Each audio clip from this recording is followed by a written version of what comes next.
ፋኖን በመምሰል ከፋኖ ጋር ተቀላቅለው የቆዩና ለአገዛዙ እጅ በመስጠት ራሱን መከላከያ ብሎ የሚጠራውን ኃይል ከፊት በመምራት በንጹሃን ላይ ጥቃት ሲፈጽሙና ሲያስፈጽሙ የቆዩ ቅጥረኛ ኃይሎች እርምጃ ተወሰደባቸው። የፋሽስቱ አብይ አህመድ ሰራዊት በንጹሃን ላይ ጥቃት መፈጸሙንና የግለሰብ ንብረቶችን መዝረፉን ቀጥሏል። ከሰሞኑ ምዕራብ ጎጃም ቋሪት ወረዳን ሙሉ ለሙሉ ለመቆጣጠር ባደረገው እንቅስቃሴ በፉነት ሰላም ከተማና ገነት አቦ ከተማ አካባቢ የተመታ ወራሪ ሰራዊቱ በንጹሃን ላይ ጥቃት መፈጸሙን እንዲሁም የግለሰብ ንብረቶችን መዝረፉንና ማውደሙን የመረጃ ምንጮቻችን ለሚዲያችን ተናግረዋል። በዝርዝር እንመለከተዋለን። በክልሉ በአራቱም አቅጣጫዎች ከብርሃኑ ጁላ ጦር ጋር የአማራ ፋኖ የሚያደርገው ተጋድሎ ተጠናክሮ ቀጥሏል። ፋኖ ወረራ የፈጸመውን ራሱን መከላከያ ብሎ የሚጠራውን የስርዓቱ አገልጋይ ወታደር በመፋለም ጦርነቱን በበላይነት በመምራት ከፍተኛ ተጋድሎችን በማድረግ በሰራዊቱ ላይ ከፍተኛ ውድመት ማድረሱን ቀጥሏል። አድማጭ ተመልካቾቻችን ይህንንም በዝርዝር እንመለከተዋለን። የኤርትራ መንግስት ቃል አቀባይ የማነ ገብረ መስቀል ኢትዮጵያ ውስጥ የተለያዩ ፖለቲከኞች በቀይ ባህር ዙሪያ የሚሰጧቸው ጠባጫሪ መግለጫዎች አላስፈላጊ ውጥረት እየፈጠሩ ነው ሲሉ በየክስ ገጻቸው ባስተላለፉት መልእክት ከሰዋል። አድማጭ ተመልካቾቻችን እነዚህንና ተጨማሪ መረጃዎችን ይዘናል።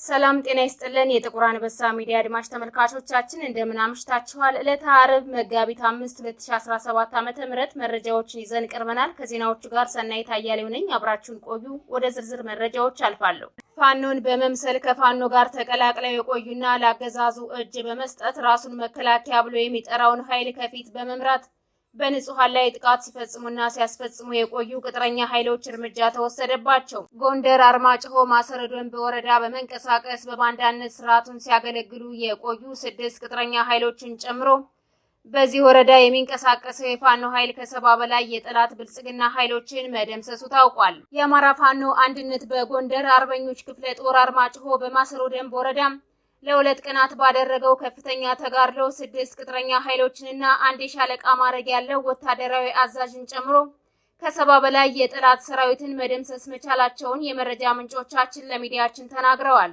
በሁለት ቀናት ውስጥ በተደረገው ከፍተኛ ተጋድሎ ከተደመሰሰውና ቁስለኛ ከሆነው የብልጽግና ኃይል በተጨማሪ 20 የሚደርሱ የአገዛዙ ወታደሮች በፋኖ ኃይሎች ተማርከዋል።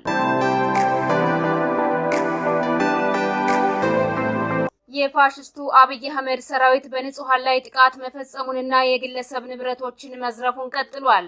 ከሰሞኑ ምዕራብ ጎጃም ቋሪት ወረዳን ሙሉ ለሙሉ ለመቆጣጠር ባደረገው እንቅስቃሴ በፉነት ሰላም ከተማና ገነት አቦ ከተማ አካባቢ የተመታው ወራሪ ሰራዊቱ በንጹሃን ላይ ጥቃት ፈጽሟል፣ እንዲሁም የግለሰብ ንብረቶችን አውድሟል ተብሏል።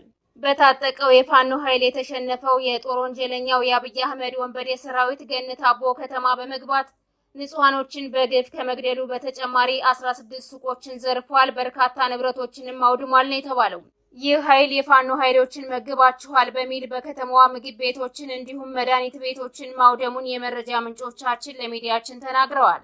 በሌላ ዜና ምስራቅ ጎጃም ደብረ ኤልያስ ከተማ አሰሳ ላይ የነበሩ የአገዛዙ ወታደሮች ከባድ ጥቃት ተሰንዝሮባቸው ሙትና ቁስለኛ መሆናቸው ተሰምቷል። በዛሬው ዕለት የፋኖ ኃይሎች ወደ ደብረ ኤልያስ ከተማ ዘልቀው በመግባት ቅኝት ላይ የነበሩ የአገዛዙ ወታደሮችን በደፈጣ በመያዝ ሙትና ቁስለኛ ማድረጋቸው ታውቋል። የፋኖ ኃይሎች ቅኝት ላይ የነበሩ የአገዛዙ ወንበር ጠባቂ ኃይሎችን ገዢ ቦታዎችን ይዘው በመጠበቅ በከፈቱት ድንገተኛ የተኩስ ሩምታ በርካቶችን በመደምሰስ ቀሪዎችን ደግሞ ቁስለኛ በማድረግ የነፍስ ወከፍ መሳሪያዎችን መማረክ ችለዋል።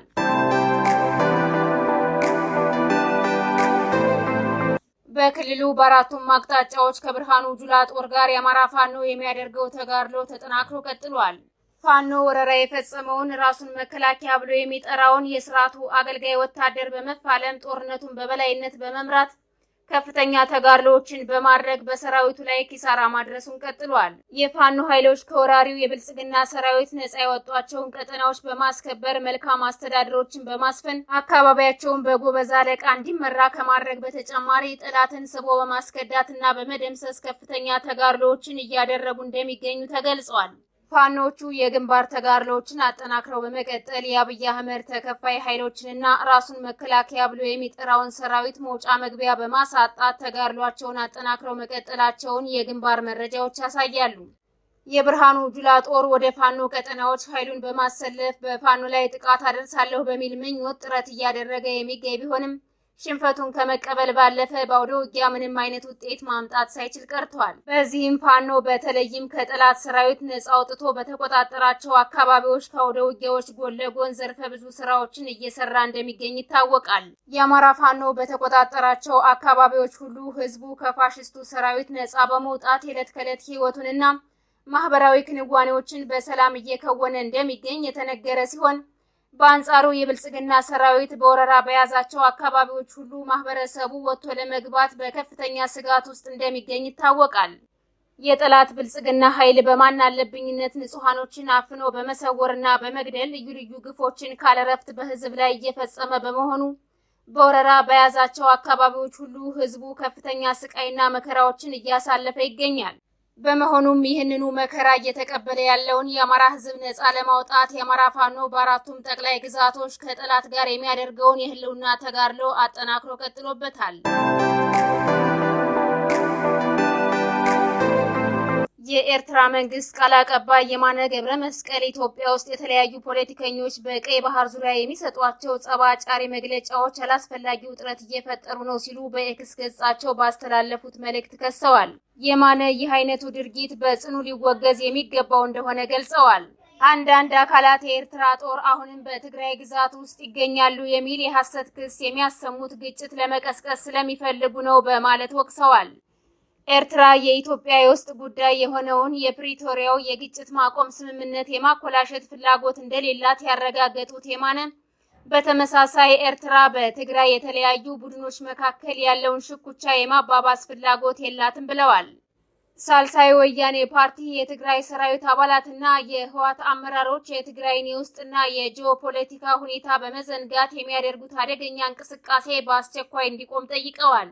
ፓርቲው ህወሓት የውይይት ፖለቲካን በመጥላት በሰላማዊ የትግራይ ተወላጆች ላይ ከፍተኛ ግፍ እየፈጸመ ይገኛል በማለት ከሰዋል። ፓርቲው አሁንም በክልሉ ሁሉን አቀፍ ጊዜያዊ መንግስት እንዲቋቋም መታገል ያስፈልጋል ሲል አቋሙን በድጋሚ አሰምቷል። የተወደዳችሁና የተከበራችሁ አድማጭ ተመልካቾቻችን ለዛሬ ያዝንላችሁ መረጃዎች እነዚህን ይመስሉ ነበር። የዩቲዩብ ቻናላችንን ላይክ፣ ሼር፣ ሰብስክራይብ እንድታደርጉ በአክብሮት እንጠይቃለን።